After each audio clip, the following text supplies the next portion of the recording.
Hi guys, in this video I will show you how to change the Wi-Fi password on Starlink in 2026.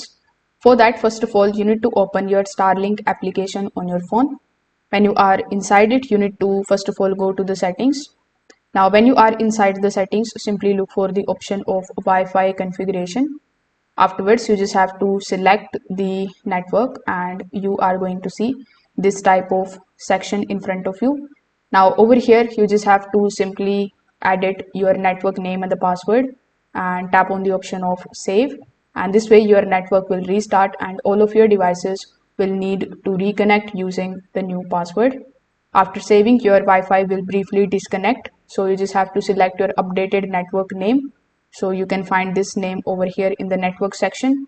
So here you need to update the network name and enter the new password on your phone, laptop or TV.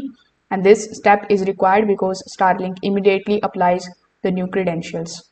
So that's how you can basically do it. Thank you.